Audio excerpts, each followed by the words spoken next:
Letting go of things that don't matter and why it's so hard. Channel, nobody told us this.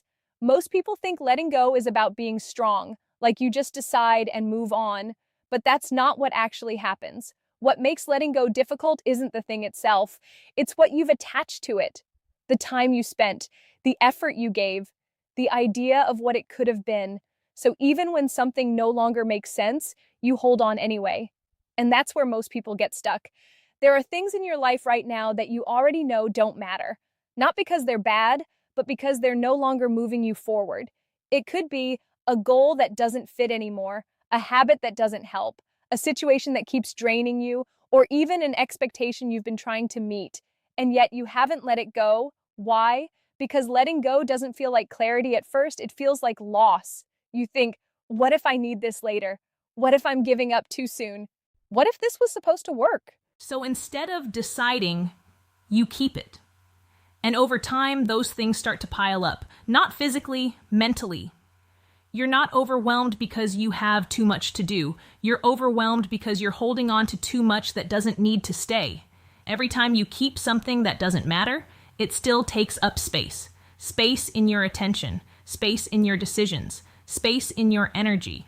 And here's what most people don't realize. Even the smallest things you hold on to still compete for your focus. So when you try to move forward, you're not moving freely.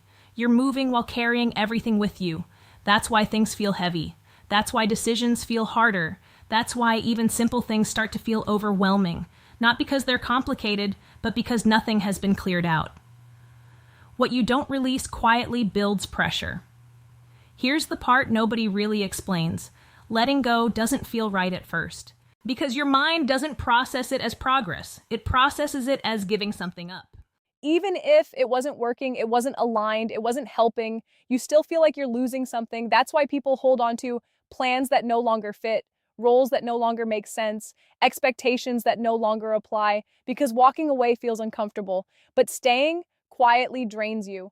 Letting go isn't about removing everything, it's about making space for what actually matters. But here's the challenge, you can't see what matters clearly if everything is still in the way. That's why clarity feels so hard, because instead of choosing, most people just keep adding more tasks, more goals, more responsibilities, but nothing becomes clearer because nothing was removed. Clarity doesn't come from adding more, it comes from removing what no longer fits. Instead of asking, what should I keep? Try asking, what no longer needs to stay? That question changes everything because now you're not trying to control everything, you're starting to filter.